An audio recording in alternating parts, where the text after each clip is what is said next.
আপোনালোকক এই ফটোখনৰ সাইজটো কমাই দেখুৱাম প্ৰথমতে ইয়াৰ অৰিজিনেল সাইজটো চাই লওক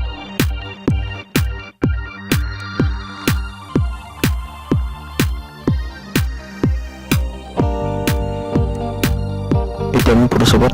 এই ফটোখনৰ সাইজটো কমাই দেখুৱাম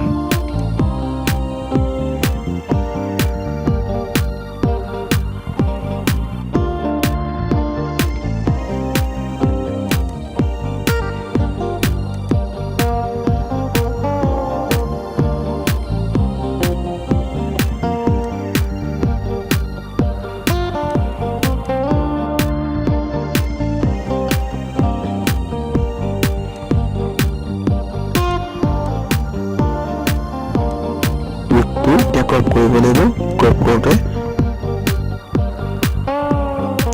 3.5 cm দিব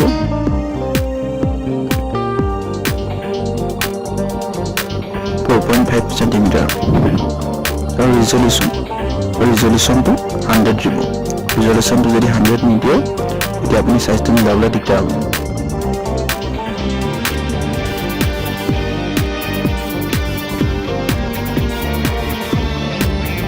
सेव কৰিব লাগিব সেভ কৰিবলৈ তিনটা অপচন ওলাব সেভ এজ আৰু সেভ ফৰ কৰিব লাগিব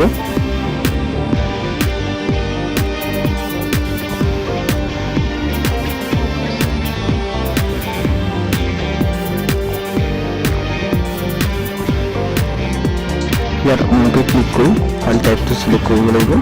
জেপিজি সিলেক্ট কৰিব তাৰপৰা কোৱালিটিটো বঢ়াই কমাই আপোনালোকে ফটোকপি সাইজটো বঢ়োৱা বা কমোৱা কৰিব পাৰিব সাইজটো তলত এইখিনিত ওলাই থাকিব কোৱালিটি যিমানে কমাব মানে ফটো সাইজটো কমি যাব আৰু কোৱালিটি যিমানে বঢ়াব মানে ফটো সাইজটো বাঢ়ি যাব গতিকে আপোনালোকক যিমানটো সাইজৰ অৰ্থাৎ যিমান কেবি সাইজৰ ফটো লাগে তেনেকৈ আপোনালোকে কোৱালিটিটো মিলাব লাগিব কোৱালিটি মিলোৱাৰ পিছত আপোনালোকক ফটোখনৰ সাইজটো 15 কেবি কৰি সেভ কৰি দেখুৱাম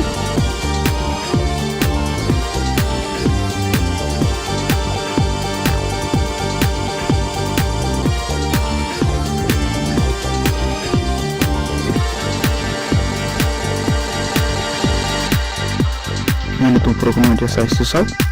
সাইজটো 15.4 কেবি হ'ব এতিয়া ওপেন কৰি দেখুৱাইছোঁ এনেকৈ আমি অনলাইন আবেদনৰ কাৰণে ফটো বা সিগনেচাৰ সাইজটো প্ৰয়োজন অনুসৰি কমাব পাৰোঁ